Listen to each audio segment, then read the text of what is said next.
Thank you so much. I was not very happy being the first after lunch, but after all, we were able to attract at least more or less 10% of the participants, so I think we have to be happy with that. Thank you. I was asked to, or we discussed what we should put on the topic today, and the first slide says Norwegian coffee culture, because that's of course what I know best. But since the Scandinavian countries are quite similar or have at least a lot in common, I will of course touch that as well. When we talk about the Nordic people, the Nordic countries include also Finland and Iceland, and of course Sweden, Denmark and Norway. I will not go into Finland and Iceland. As you probably know, Finland is the most consuming country in the world per capita, when we're talking about kilos per capita. But Norway is a very good number 2. So I will try to explain why I think it's like that, and perhaps I can give you some key issues or keys that you can use to maybe raise the consumptions in your own markets. Some years ago, we were talking about production, and we do not do that anymore. But I remember very well we were talking about maybe it's not overproduction, but just underconsumption. Because if everybody consumed the same amount of coffee as we do in Norway or in the Nordic countries, there simply wouldn't be enough quality coffee in the world. As the speaker said, I'm representing the Norwegian Coffee Association, and perhaps more famous in the world is the European Coffee Brewing Center. Last year we turned 50 years, and we've been just working with the same mission all the time, to constantly work for a better cup of coffee, a better coffee culture. And you cannot work for a better coffee culture, without focusing on coffee quality. In Norway, we are just 5 million people, like in Costa Rica, more or less. But in the whole Scandinavia, we are about 20 million people. So it's a quite transparent and small market. I have to say that once I got into this room, I was amazed about the photos you have here. Because in Norway, we keep talking about how coffee is an art. To make good coffee is a handcraft, it's a work, a piece of art. But for common Norwegians, it's actually like this. It's an everyday product, and we need to focus on the quality in each and every cup. And that's why we're also focusing on the coffee that is served in hospitals or institutions, or even in the gas stations in Norway. It's not only in the coffee bars that you should meet a really high, good quality cup of coffee. Maybe if we just look at good coffee or quality coffee as a state of art, we will lose a lot of people during the way, because there are so many other products to be consumed. You can just have a walk around this hotel and you will find smoothies and juices and different kinds of flavored water. And if the coffee is not good, you will not ask for another cup of coffee. It doesn't really matter where the coffee is served, but you slip down in your mind the cup of what coffee really could be. We're talking about consumption per capita. And in Norway, we consume a little bit less than 10 kilos per capita. And coffee is #1 national beverage in Norway. We only consume water more than coffee. And I think it's very important to mention that this consumption has been stable all the way since 1963, when we started to do these measurings. And the prices has really been going up and down. So I think this is a good illustration that the coffee prices doesn't really affect the consumption in a country that really consumes coffee. That is really not sensitive, the consumption is not sensitive to the prices once the consumption is quite high. And of course, you understand, we have a really strong relationship to our coffee cup. But when I travel around in coffee-producing countries, I find the same interest and the same passion for their coffees. The only difference is the consumption. If I met a person in Norway who spoke that passionate about coffee, as I sometimes find in the producing countries, they would really be what we call heavy drinkers. And if you're a heavy consumer in Norway, you would drink between 10 and 12 cups a day. If you meet the same passionate people, or the same passion in the producing countries, they sometimes say they drink 3, maybe 4 cups a day. These are the countries we import most coffee from. So, as you can see, or you can understand, we import quite high quality coffee. In Norway, the name Robusta is actually not very known. It represents only 2% of the total import. So, I think also you can say that due to our high quality, we can have a light roast. And when you have the light roast, the coffee gets more transparent. And there has been people trying to launch coffee into the Norwegian market that has been qualified like real Italian coffee, like they produce more or coffee in Italy more than they do in Norway. No. They roast the coffee in Italy and they roast the coffee in Norway. But it's unfortunately the quality is not the same as in the Nordic. Further up north you get in Europe, the higher the quality and the lighter the roast. And what is special about especially Norway is that more than 90% of the coffee is actually roasted by Norwegian roasteries. It would be if you put these roasteries further down in Europe or in America, in the States, it would be actually considered as gourmet production, gourmet coffee houses. I remember once we had a visit of SINTERCAFE and some Guatemalan coffee producers in Norway. And they were giving a speech, and after a while they saw that one of their clients were in the public, so they asked, "Oh, hi," and this was actually the man who should be giving the presentation today from the company Friele. And they asked him, "Mr. Friele, what did you do with the coffee you bought from Atitlan?" And he didn't get the answer, or the question. And they said, "Don't you remember you bought this really specialty coffee?" And he said, "Well, that went into our blend." And I think that's a good illustration of that really high quality coffee go into the blends and to the grocery products in Norway. I have to mention also that some years ago, a country like Germany had a really high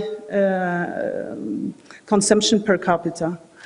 And in every marketing theory, you should think that when the prices of a product is falling, the consumption is rising.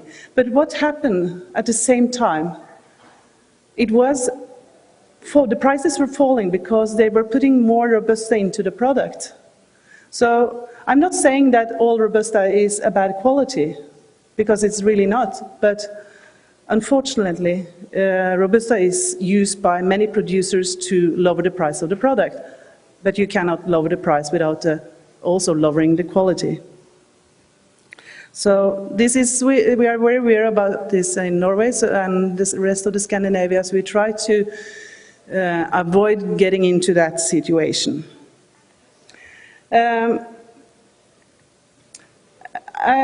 I think also I have to mention that traditionally or historical, Coffee has been a really domestic drink in Norway. It started as a domestic drink.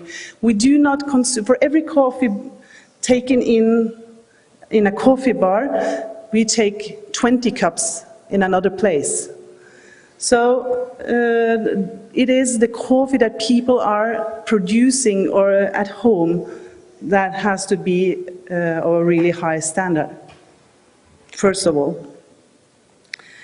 But you don't, I think you never become a prophet in your own country, and a lot of Norwegians are not really aware of the high quality coffee that are roasted in Norway and served in Norway.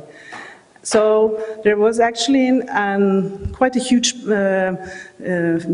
Facebook group demanding to get Starbucks to Norway. And actually we got the first Starbucks in Norway last year. And people were so fascinated, but not about the coffee. You know what? I went to Starbucks and to look at how people are acting at Starbucks in Norway. There are teens, like 13, 14 years old, and they are so eager for the barista to put their names on their cup and calling their names, and they're discussing which name should I put on my cup today. So actually I think they are addressing something else to the public. It's not really about coffee, but it's about all the culture that comes with it. So when Oliver Strand, a famous food writer, came to Norway and wrote that the small batches roasters in Nordic countries roast lighter than the rest of the world, and Oslo roasts lighter than the rest of the Nordic countries, and that Oslo is to coffee what San Sebastian in Spain or Copenhagen in Denmark is to food, it's where you go to get your mind blown. And then, after so many years, with the same high quality coffee in Norway, it had to be a New York guy coming to tell people in Norway that you're actually drinking good quality coffee. And then people started to get proud about the coffee served and that we drink it in Norway. And it reminds me of many times that we get producers to Norway. Norway is such a small country, and the coffee producers are eager to sell their coffee products to Norway because we drink so much coffee, or to Scandinavia. And what about their own country? What about their own country? They're drinking instant coffee. In Norway we have like 8% instant coffee. But it's something you drink when you run out of coffee, or you're old and you don't have, you just want to make one cup, or it's really nothing you're really proud of. But I think it's very sad to see that in many producing countries, people with high level of society, or living in the high level of society, are looking into American products like instant coffee or other beverages which has kind of a higher status. So maybe you could use the Norwegian example of, as I know that they do when it comes to architecture, design, and other aspects, that you look to Europe. And perhaps you could do the same with your coffee and say that our coffee is actually the preferred coffee in Europe, but they roast it light, and they're very conscious about how to prepare the coffee. We drink black coffee, and it's really very last season to ask for a cup of coffee with milk. It belongs to the 90s to ask for a cappuccino or a cafe latte.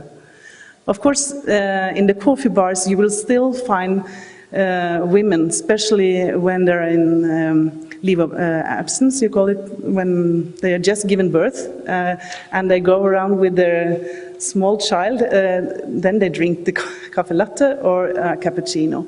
But except from that, the most trendy way to ask for a cup of coffee in Norway would be to ask for pure Costa Rican, or even from the name of the plantation, or at least the region.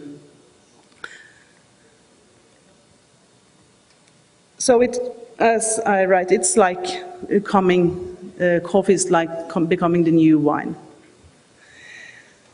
We were discussing why are we the biggest coffee drinkers? Well, you know, we're not the biggest and the heaviest just because we use a lot of sugar, because we don't, but we are heavy consumers of coffee.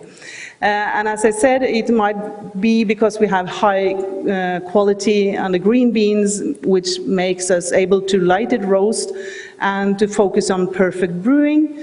And it gives us a pleasant drink that is easy to drink and that we can have more cups than just one.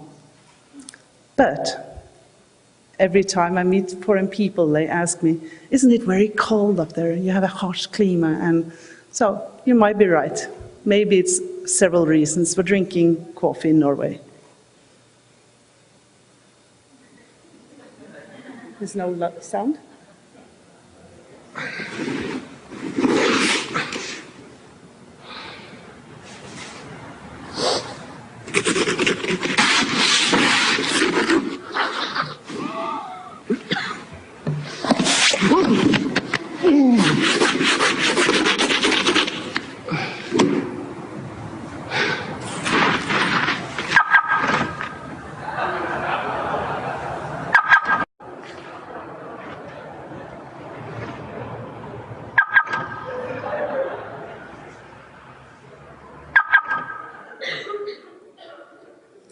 That was a commercial for Statoil, which is the biggest gas company in Norway. And I've been looking through their commercials the last few years, and I think more than 50–60% of their commercials is about getting a free cup of coffee.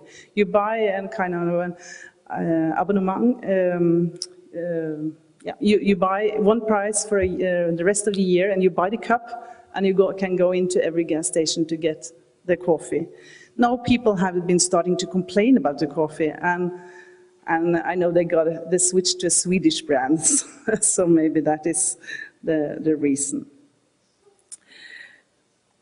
I just put on UTS and Certified and Cup of Excellence, which are two different really projects, but I would just say that we are really appreciating all initiatives, all programs, and all kinds of certification that are resulting in better prices for the producers. And as we consider it, the problem is that it's not enough high-quality coffee. So we need to look for a more sustainable industry, or the ways of getting people to ask for more quality coffee. That is the only way to raise the prices, I think. So what was the keys in Norway to achieve this high consumption? First of all, compromising on high quality. That has always been the first priority since the 60s. And we also have a very common agenda towards the different roasters have a very, very good cooperation. So we have a common quality standards, and we all recommend the same dosage to be used. It's at 60 to 70 grams per liter. And we also all the producers are recommending to use brewing machines approved by the European Coffee Brewing Center. They all, in the States and in the South America, there has been an approval program by the SAA in the States, but and I know they're about to launch it once over again. But I'm very happy to see that Bønn is here today, and they have been holding the flag very high when it comes to the brewing machineries. One among others, of course. The grindings is also very important. I can see that in Costa Rica as well, I can find that the grinding is very, very fine. Actually, in Europe and in Norway, it would be considered too fine. And I know that some producers are using this as an argument for the coffee, that if you have this dark roast and you grind it very fine, you don't have to use that much coffee. And I also heard people saying, well, this coffee is so strong, so I needed to add more water to it. Well, the strength of the coffee has to do with the dosage and not with the roasting degree. And I think this is very, very important, because with this really dark roast and this very, very fine grind, the only thing you will get is a very, very bitter cup of coffee. And that's not the cup you will ask for number 2. So many times you can have a really high quality coffee, but the coffee or the brewer has really destroyed the coffee. So it's not about just having one of 2. You need to have them all. A good way of brewing your coffee and a really good coffee. We have this test center, European Coffee Brewing Center, and I will not get into that, but it has been having this approval program all the way since 1975. And to brew coffee, you don't really need a machine. I find very often that people are, like the speaker earlier today spoke about the hand brew. And actually, in Norway right now, I think that is the most trendy way to brew your coffee. But actually, it's still about the same. You have to consider the grind and degree of the grind and the contact time and the temperature of the water. And I find it very funny. We have been focusing on this all the time since the first day of the organization. The first one is the dosage. We made a measurement for the coffee, which takes about 10 grams, and it's actually taking 10 grams when you have a standard of the grind. And then it's the pure cold water, and we are happy in Norway to have soft water. And then it's the contact time. And then we have the filter campaign. And it's very funny that when you meet people now talking about the filtering method, or I met somebody yesterday telling me about how the old people in Guatemala are doing making their coffee with a filter bag. And actually that would be considered as the most trendy way to make their coffee. So I would always say that if you cannot or afford, or you don't want to to buy an expensive machine, do it the most simple way and you get a really good coffee. This was a campaign we had in 73, 74, so, and it says, try a new method for better coffee, never too weak or strong or bitter coffee. But it's all coming back. So this is what it's all about in Norway for the moment as well. So I will finish here by inviting you all at a physical or by mail or in any way to come to Norway. We are a country with beautiful nature, friendly people and great coffee. Thank you.